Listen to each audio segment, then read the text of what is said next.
Olá, amigos do canal Mazamundi, como é que vocês estão? Tudo bem? Tudo tranquilos?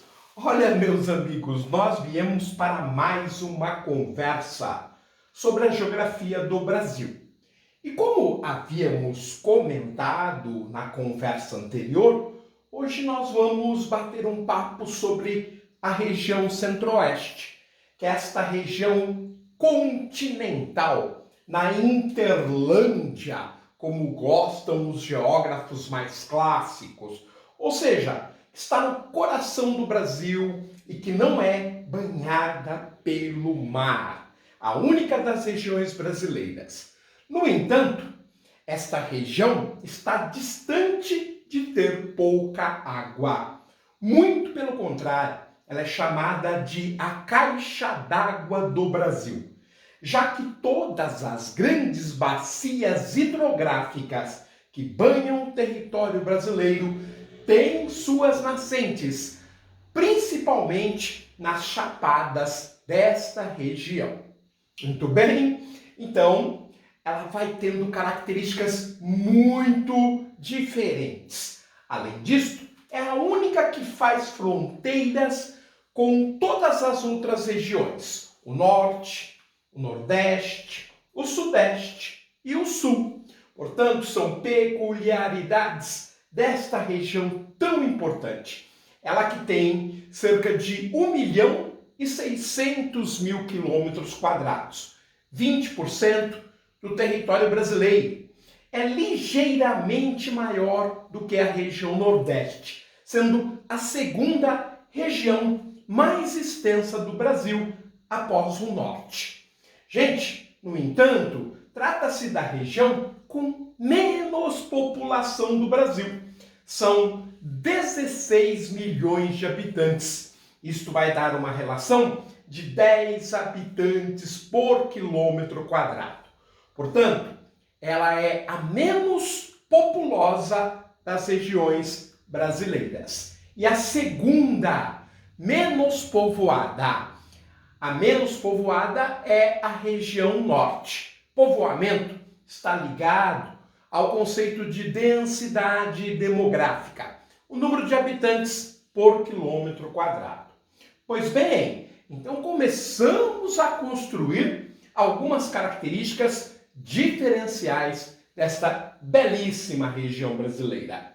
Ela que é formada por 4 unidades da federação, sendo 3 estados e o Distrito Federal. O estado, ou melhor, os estados são o Mato Grosso, que é o terceiro maior estado do Brasil, após o Amazonas e o Pará, são cerca de 900.000 quilômetros quadrados.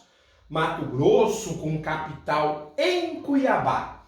Aquele estado que foi desmembrado do Mato Grosso, ainda no governo do presidente militar general Ernesto Geisel, em 1977. Porém, se efetivou a divisão do Mato Grosso e do Mato Grosso do Sul no dia 1º de janeiro de 1979. A população sulista alegava que havia pouco esmero, pouco esforço da região de Cuiabá em relação a Campo Grande, que vinha ganhando uma grande dinâmica econômica. A capital do Mato Grosso do Sul é Campo Grande, uma cidade de mais de 900.000 habitantes, quase o dobro de Cuiabá, na casa dos 500.000 habitantes. Então vejam, por ser um estado bastante recente, o nível de dinâmica da economia fez desta cidade um grande polo. Bem, nós temos aqui Goiás, uma das primeiras unidades políticas do Brasil. Goiás, que nós sabemos, em 1988, perdeu o seu norte, virando o estado de Tocantins, que foi incorporado à região norte, enquanto esse riquíssimo estado, uma das maiores economias do país, 6º, 7º PIB do país, dependendo da estatística, Goiás, que tem como capital Goiânia, a maior das capitais estaduais, com 1.600.000 habitantes, uma cidade muito recente. Ela foi construída de 1932 a 1939, inaugurada em 1937. Goiânia, gente, que não foi a capital original do estado de Goiás, é Goiás Velho, uma pequena e, infelizmente, decadente cidade do estado. Goiânia, então, ganhou essa primazia nos anos 1930 e de lá para frente se transforma numa das grandes metrópoles do país. E claro, nós temos o Distrito Federal, um sonho antigo desde a época do Dom Pedro I de transferir a capital do Rio de Janeiro para o interior do Brasil, foi realizado em 1956 no governo Juscelino Kubitschek. 4 anos depois, foi inaugurada a nossa capital, que é Brasília, e que permanece como nossa capital federal, a terceira. A primeira foi Salvador, depois Rio de Janeiro e desde 1960 a planejada Brasília, planejada como Goiânia o é. Bem, Brasília, gente, faz parte do Distrito Federal. Aqui nós temos, além do plano piloto, como se chama, a planta básica de urbanização de Brasília, várias cidades satélites. Acontece que Brasília cresceu muito e está entre as maiores cidades do Brasil na atualidade, com 3 milhões de habitantes.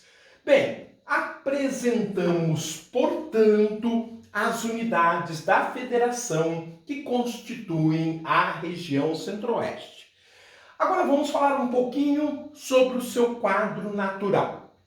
O quadro natural desta região é basicamente planáltico, só que são vários planaltos. Nós temos, por exemplo, o Planalto Central, formado por grandes chapadas que eu dei as características básicas na região Nordeste. Aqui nós temos a Chapada dos Guimarães, a Chapada dos Parecis, a Serra do Tombador, a Serra Formosa, são nomes, a Serra do Roncador, Serra, mas na prática são grandes chapadas, a Chapada dos Veadeiros. Então nós temos várias chapadas no Planalto Central. E aí nós temos mais ao sul, pegando o sudoeste, ou melhor dizendo, o sudeste do Mato Grosso, uma pequena área, o sul de Goiás, e o leste do Mato Grosso do Sul, o Planalto Meridional, que nós que estamos no interior do estado de São Paulo, no centro-oeste paulista, também estamos dentro desta unidade de relevo, Planalto Meridional. O Planalto Meridional, que é formado por landisformes, ou seja, grandes áreas planas do interior e no limite as cuestas. Posteriormente, quando a gente for falando sobre o relevo, a gente vai detalhando e mostrando as diferenças entre um planalto tabular, do tipo de chapadas, e um planalto cuestiforme, com landiformes, caso do Planalto Meridional. Mas eu não vou aprofundar, já comecei a falar alguns nomes técnicos, porque se trata de um bate-papo inicial. Mas nós temos aqui uma grande depressão, o chamado Pantanal Mato Grossense. Essa depressão ela foi ocupada por sedimentos de várias épocas, num processo bastante longo e complexo, mas que acabou preenchendo aqui a depressão que havia e formando uma planície muito ligada ao rio Paraguai, uma planície de inundação. É claro que eu estou falando do Pantanal do Mato Grosso, que ocupa o sudoeste do Mato Grosso e a parte oeste do estado do Mato Grosso do Sul. Portanto, nós temos um contraste, uma variação bem significativa no relevo. O clima básico da região, porém com variações, é o clima tropical. Basicamente, o clima tropical ele é coordenado pela massa equatorial continental que vem da região norte, provocando chuvas de verão, e pela massa tropical continental que vem do Chaco paraguaio, do norte do Paraguai, que torna o inverno bem seco, portanto uma estiagem pronunciada, com quedas de temperatura quando a massa polar atlântica consegue atingir fortemente a região. Então, o clima tropical, caracterizado pela sazonalidade, ou seja, duas estações